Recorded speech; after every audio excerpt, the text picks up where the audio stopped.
Jalen stumbled over the uneven tiles of the space station bazaar, cursing under his breath as a small hover cart carrying synthetic fruit veered too close and tipped precariously. He caught it just in time, earning a glare from the vendor, who looked like he had been sculpted from molten bronze and anger. "Careful, human. These aren't souvenirs, they're edible." The vendor barked, and Jalen couldn't help but mutter, "Edible or explosive, same difference." The words barely left his lips when a soft, melodic laugh cut through the chaos, making him freeze mid-step. He turned and found her standing there, her long ears curling slightly at the tips as she tilted her head. Her eyes gleamed with curiosity, and the faint shimmer of light along her skin made her look almost unreal, like a mirage caught in the neon glare of the market. "You keep tripping," she said, and the corner of her lips quirked upward in amusement. "Do you always play acrobat with other people's food?" Jalen blinked, startled. He wanted to say something witty, but the first thing out was, only on days ending with Y." She tilted her head again, her ears flicking like twin antennae, and let out a soft, musical chuckle. "Fascinating," she said. "You humans are unpredictable, but I like it." Jalen forced himself to move, convinced he could shake the encounter if he just disappeared into the crowd. He didn't get far. Each time he turned a corner, she seemed to be there, blending with the throng of merchants, travelers, and floating drones, yet always unmistakable. Her presence was subtle at first, the flash of her ears in peripheral vision, a reflection in a polished metal wall, but persistent. By the time he ducked into a narrow alley lined with stalls selling everything from hypercompressed textiles to liquid nitrogen pastries, he sighed and muttered, "Okay, so either I'm being followed, or the universe has a really weird sense of humor today." "You talk to yourself," she said, stepping into the alley as if she had teleported there. "Do you always do that, or is it a human coping mechanism?" "I'm contemplating complex strategies," Jalen replied, though he had to fight to keep a straight face. "Very complex." Her laughter was soft, ringing with a musical tinge that made Jalen almost stumble again. "Strategy implies choice," she said. "Yet here you are, trapped by chance, or maybe something else entirely." She gave him a look that was part teasing, part calculation, and Jalen realized that for all her elegance, she was enjoying this as much as he was exasperated by it. He followed her reluctantly, weaving through the maze of neon-lit stalls, each more bizarre than the last. A vendor selling levitating plants insisted they could grow faster if fed cosmic jazz vibrations, and another offered a drink that claimed to let you temporarily speak the language of stars. Jalen had no idea what he would be able to do with either, but the alien girl seemed fascinated, touching each object delicately, her long ears twitching at every strange sound. "You humans have an odd sense of taste," she said at one point, lifting a vibrating fruit that hummed in response to her touch. "Why is this edible? Why do you care?" Jalen asked, but he couldn't stop himself from grinning. "It tastes like something that should explode in my stomach, and yet here I am, alive. Incredible, right?" She nodded, the corners of her eyes crinkling slightly in amusement. "Yes, but more incredible is that you seem completely unaware of the forces around you." Jalen frowned. "Forces? You mean like gravity or taxes or alien bizarre chaos?" She smiled, that small, knowing smile that made his stomach flip. "Not taxes," she said. "Something older, something subtle, something you might call destiny if you're human." He wanted to scoff, but before he could, the ground trembled slightly as a hovering transport malfunctioned overhead, sending a cascade of glittering lights down the alley. Jalen ducked, she lunged to catch him mid-fall, and for a moment they ended up in a heap on the floor. He couldn't help but laugh, half in embarrassment, half in relief. "You're clumsy," she said, brushing off her sleek tunic, "but amusing. I like that." Her ears twitched again, and Jalen realized she had a rhythm to them, a silent communication he didn't understand but could feel. They continued walking, bantering over alien foods, absurd customs, and the many dangers of a space station built on improvisation and high-speed commerce. The humor eased the tension of her presence, at first alarming, now strangely comforting. And yet, Jalen couldn't shake the nagging curiosity. Why did she follow him so relentlessly? Why did the universe, or fate, or whatever subtle current was tugging at them, insist they remain together? By the time they reached the edge of the bazaar, overlooking a docking bay where ships glimmered under violet nebula light, Jalen realized he hadn't managed to ask her anything truly personal. He opened his mouth, ready to demand answers, but she beat him to it, eyes gleaming. "You wonder why I am here," she said, and her voice dropped just enough to hint at secrets. "You think it is choice or chance, but it is something else. And soon you will understand." Jalen swallowed. He wasn't sure whether to feel frightened, fascinated, or exasperated. Probably all three at once. And yet, even as the stars reflected in her curious eyes and the strange pull of the cosmos whispered around them, he realized that leaving or trying to leave was no longer an option. She had, in some inexplicable way, claimed him for this journey, and whether he liked it or not, it had only just begun. Jalen had barely recovered from the bizarre escapade when the alien girl, her name, he still didn't know, pulled him toward a narrow shuttle that hummed with an iridescent glow. "We're leaving," she said simply, as if teleporting to another part of the galaxy were as ordinary as walking to the corner store. He hesitated. "Leaving? Where? I barely survived the bazaar without breaking a rib." She tilted her head, ears flicking like twin signals. "Adventure requires risk. You'll adapt, probably." The shuttle's cabin was cramped, walls lined with blinking consoles and tiny floating drones that hovered in chaotic formations. One drone zipped past him, releasing a burst of colorful sparks, and Jalen yelped. "Okay, this is clearly hostile technology. I call dibs on survival." The alien girl laughed, the sound musical, almost as if the drones responded to her mood. She guided him to a seat that seemed to mold itself around him. "Relax, they like humor. They detect sincerity in laughter. Your clumsiness will serve as a charm."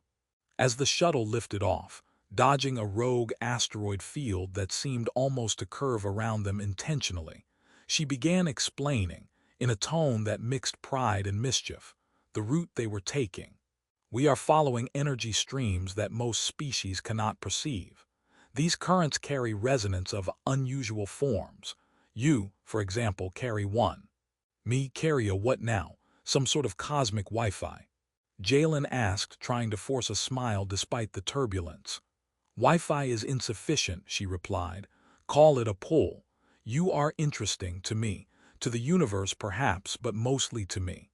Her ears twitched, and Jalen swore they almost glimmered in time with the shuttle's pulsating lights. "You are bound by it," she said, leaning back, clearly pleased with his discomfort. "Not trapped, bound. There is a difference." He groaned. "I feel like a cosmic paperclip." She snorted softly. Unintended humor detected, it is human. They traveled through star systems that shimmered with electric storms, the kind that made Jalen's stomach leap in ways both alarming and exhilarating. At one point, he accidentally activated a console he didn't understand, and the shuttle projected a holographic map of a nebula that seemed alive, swirling with radiant colors and shifting patterns. "Ah," she said, clapping her hands once, "you have discovered the nebula of laughing lights. It will irritate you and delight you simultaneously." "I already feel irritated," he muttered, but he couldn't help glancing at the swirling lights. The nebula seemed to respond to his gaze, streaks of color moving in subtle waves as if teasing him. She leaned beside him, and he noticed her ears flicking in perfect rhythm with the nebula's pulses. "See," she said, "you are already influencing it. Your energy is disruptive, delightful, and persistent." By the time they arrived at a small, ancient space temple floating in orbit around a dying star, Jalen was exhausted, exhilarated, and mildly nauseated. The temple's walls emitted a soft hum, and glyphs floated in the air, reshaping themselves with each step. The alien girl gestured to one of the glowing patterns. These records tell of bonds like yours, but rarely do they survive contact with humans. Great, so I'm a cosmic anomaly. Fantastic, Jalen muttered. Is there a manual I can read? Maybe an instruction pamphlet. How to Not Ruin Alien Bonds 101. She laughed, the sound bright and teasing. No manual, humor will suffice. Curiosity, too, you have both in excess. Inside the temple, they triggered a hidden chamber with a bizarre puzzle. Floating orbs that required exact human-alien synchronization to move along invisible tracks. Jalen tried to use brute force, sending one orb careening into a wall. Oops, he admitted sheepishly. You are predictably human, she said, trying not to laugh, though the quirk at her lips betrayed her amusement. Here, follow my lead. She moved her hands with graceful precision, ears flicking like delicate metronomes. The orbs shifted in a perfect dance, forming a path that opened the way deeper into the temple. Jalen followed, his awkwardness somehow complementing her elegance, producing solutions neither could have predicted alone. Later, as they rested on a platform overlooking the dying star, he finally asked the question that had been nagging at him since the bazaar. Why me? Why follow me like some cosmic clingy spirit? She tilted her head, her expression a mix of amusement and gravity. Because, in some way, your presence resonates with forces beyond your comprehension. You are a key, though neither of us fully understands which door it opens. She paused, then added softly, and because I enjoy your company. Jalen choked on a laugh, part relief, part embarrassment. So, it's destiny and awkward friendship combined. Precisely, she said, ears twitching.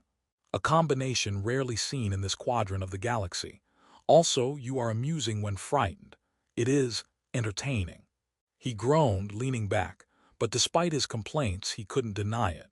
He felt tethered, not by obligation, but by the strange, electric thrill of being necessary to someone and something so utterly alien. Humor and cosmic wonder had intertwined, and though he didn't yet understand why, he knew one thing. Leaving was no longer an option, and even if he wanted to, he would not be able to escape the strange gravity of her presence, or the adventure that had just begun. The chamber inside the derelict spaceship hummed with a pulse that seemed almost alive, and Jalen couldn't decide whether it was threatening or inviting. The alien girl led him forward, ears twitching in anticipation, while the floating glyphs from the temple's nebula projection danced erratically, as if sensing the revelation about to unfold. This, she said, sweeping her hand over a console that flickered with light, will explain why this connection exists, why I could not let you go. Jalen eyed her warily. I'm hoping the explanation doesn't involve cosmic glue or some kind of interstellar leash. My last roommate was clingy, and I'm still recovering. She let out a soft laugh, the kind that made him wonder if her species had invented music specifically for amusement. Not glue, not leash. You human are unique. You carry a resonance, subtle but powerful, that interacts with certain forces, forces older than stars. This resonance, it awakened in me a bond that is both instinctual and necessary. Bonded because of cosmic energy, Jalen asked, hands planted on his hips. So basically, I'm a walking, laughing battery for your species. She tilted her head, eyes glinting with mischief. Not a battery, a catalyst. Your laugh, your awkwardness, your very presence, it triggers something rare. And in me, it cannot be ignored. Jalen flopped onto a console, exasperated. So, in short, I'm the universe's entertainment program and emotional pacifier rolled into one. Fantastic. I always wanted to be essential to an alien. Her laugh echoed off the chamber walls. You are more than that. The resonance means we are aligned, our paths intertwined. You are part of a sequence that must continue. You make my existence more stable, more complete. She stepped closer, and for a moment Jalen was struck by the absurdity and sincerity of it all. Here he was, a human from a blue planet, standing in a decaying spaceship, and yet he felt important, not because of skill or bravery, but because he had inadvertently become vital to someone utterly extraordinary. "What do I have to do? Pray to the nebula gods?" he asked, a grin tugging at his lips despite the gravity of the moment. "Nothing," she said, ears flicking playfully. "Just exist, continue to be you, and laugh." A sudden surge of energy shook the ship, and Jalen instinctively grabbed a railing, while she extended her hands, fingertips brushing against the pulsating glyphs. Lights spiraled around them, forming a dazzling pattern that mirrored the nebula from their earlier travels. "The final test," she said, voice steady despite the turbulence. "You must endure the storm together. Your resonance and my alignment, it stabilizes the flux. Without it, we cannot pass." Jalen swallowed, fear mingling with exhilaration. "Endure together, got it. Should I hold your hand, or is that cheating?"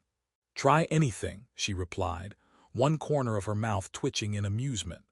The storm hit like a symphony of light and sound, the ship twisting in ways that should have broken it apart, while energy streams writhed around them, almost sentient in their challenge. Jalen stumbled and she caught him, her ears brushing against his shoulder as he tried to find balance. "You're ridiculous," she said, and the words carried laughter and something warmer, but effective. Hours, or perhaps minutes, time stretched unnaturally and the flux passed. Jalen learned to trust her instincts, to let the resonance guide him, to laugh even when gravity warped in inconvenient directions. Each moment of fear was punctuated by humor, and gradually he realized that the absurdity itself was part of the universe's design. Finally, the storm ebbed, leaving them hovering in silence above the core of the energy nexus. The glyph stabilized, bathing them in soft violet light. "You did it," she said, voice soft now, almost vulnerable. "We did it. Your presence was essential. I could not have survived without you, and I think—" Her ears twitched nervously, a subtle human-like gesture that made Jalen's chest tighten. "I do not want to survive without you." Jalen blinked. He had faced rogue nebulae, floating temples, and impossible puzzles, but nothing prepared him for the quiet sincerity in her words. "Well," he said finally, scratching the back of his neck, "if the universe insists I'm important, I suppose I can continue. With you. And I'll try to keep my clumsiness from destroying any more alien tech." She laughed, the sound bright and reassuring, and for the first time Jalen felt the weight of their journey settle, not as fear, but as understanding. He had entered this galaxy as a wandering, uncertain man, constantly amused by absurdity and fearful of the unknown. Now he was someone who could face cosmic forces, who had found laughter in chaos, and who had learned that connection, even an inexplicable, universe-bending one, was something worth embracing fully. Together, they drifted from the derelict ship into open space, the nebula swirling around them in vibrant colors, the hum of the cosmos, a gentle accompaniment to their quiet conversation. She leaned slightly against him, ears brushing his shoulder, and Jalen felt the resonance in his chest. Not a tether, not a trap, but a shared energy that promised adventure, humor, and companionship for as long as the stars endured. He realized then that he was no longer merely following her. He was walking beside her, a partner in a sequence that neither fully understood but both had chosen to honor. And as the stars stretched infinitely before them, he laughed, soft, genuine, and unrestrained, and she laughed with him, their resonance echoing across the silent vastness, a signal that neither distance nor danger could ever diminish. The galaxy, chaotic and beautiful, awaited. But for the first time, Jalen understood that being bound by something greater than himself was not confinement. It was freedom, curiosity, and connection wrapped into one impossible, thrilling journey. And he was ready to keep walking it as long as she was there beside him, ears twitching, laughter echoing, and heart aligned with his own.